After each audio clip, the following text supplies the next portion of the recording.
Hey, welcome to my blog, and I'm going to do some top 5 diet tips, diet hacks, because here's the thing. Everyone says dieting is easy. Thin people say dieting is easy. Bigger people, not so much. Well, no, dieting is easy. It's just like riding a bike, except the bike is on fire, and the ground is on fire, and everything's on fire because you're in hell. That's dieting, right? And if you're like millions of other people, myself included, you've got to the first weekend in the new year and your diet's already gone down the window. You had a 365-day plan and you've eaten all of that. So, welcome to my channel.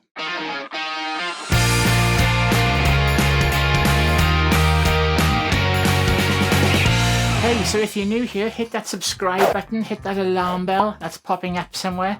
That'll keep you informed and updated of my latest video blogs. I'm covering some diet tips, top 5 diet tips that I've used to help me lose weight. Now, I'll be honest here, I have had bariatric surgery, but that, as most people will tell you, isn't the whole picture. It's not like an easy way out.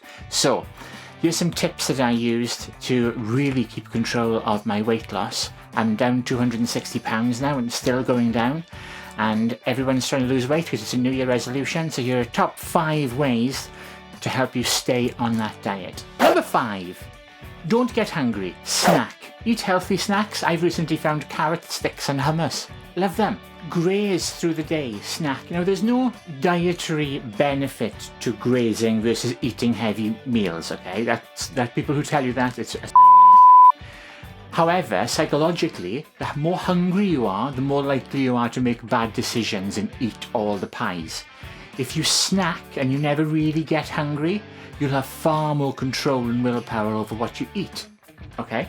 So, snacking, from a dietary point of view, you know that whole grazing through the day thing? The only way it helps is psychologically, but it does help in a very big way. Don't get hungry, snack healthily, you'll make sensible decisions. Number 4, be honest about the calories you consume. Set your calorie target. Okay, allow yourself some more on the weekend, perhaps as a cheat weekend or a cheat meal. Don't go crazy, but set yourself calorie goals. Know how many calories you're supposed to be consuming in a day and count every single thing that you eat. The biggest mistake I've made, and I know lots and lots of people do the same thing, is they lie to themselves. You don't count and measure all the calories that you consume, and then you get to Friday and you're like, well, I don't know how I haven't lost any weight. I've been so good.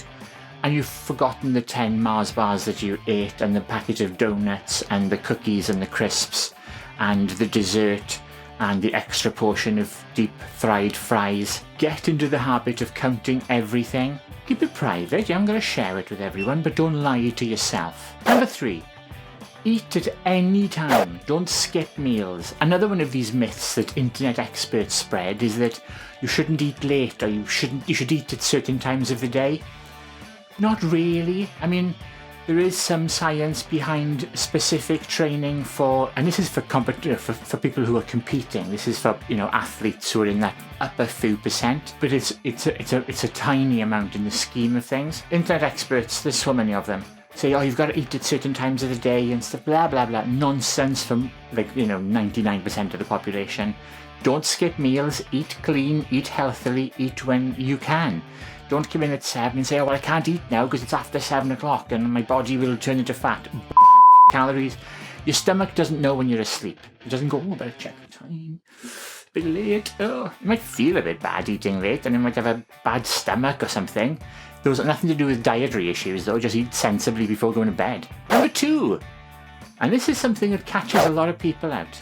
Going to parties when there's going to be snack food and junk food there. Eat before you go. Okay, enjoy yourself, don't go crazy, but if you're fairly full, if you've had something healthy first, you're not going to be jumping onto the sausage rolls, you're not going to be rolling around in the meringues like a starving fiend. Go there so you're not ravenous, and then you can pick up perhaps the sandwiches or a quiche or, I don't know, whatever they have.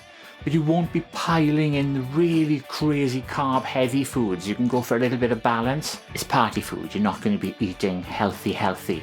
But at least by going there without being starving, you're not going to stuff your face full of sausage rolls. Number 1, never, ever, ever skip breakfast. Now, this has nothing to do with when you eat as such, in as much as from your body nutrition point of view.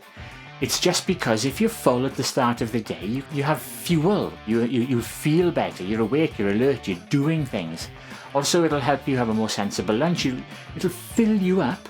And if you go back to the earlier point where you snack through the day, you keep yourself full, you keep yourself topped up, you never get hungry, therefore you eat sensibly, you make sensible choices.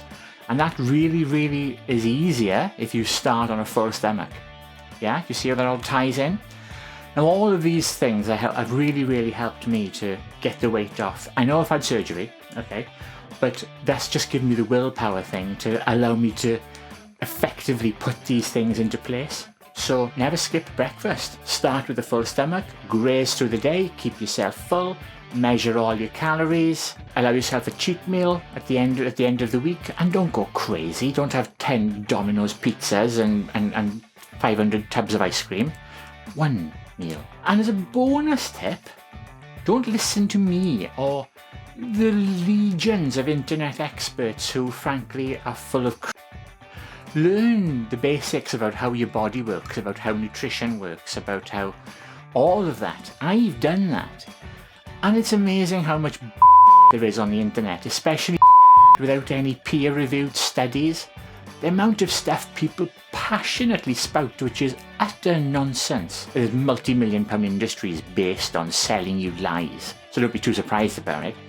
But if you spend a little bit of time learning about how nutrition works, about how your body consumes and absorbs calories, you'll be able to defend yourself against the internet crap that you will find. And there's just so much of it. So that is my list of top 5 ways to help you stay on a nutritional, balanced diet. You can apply this to any eating plan.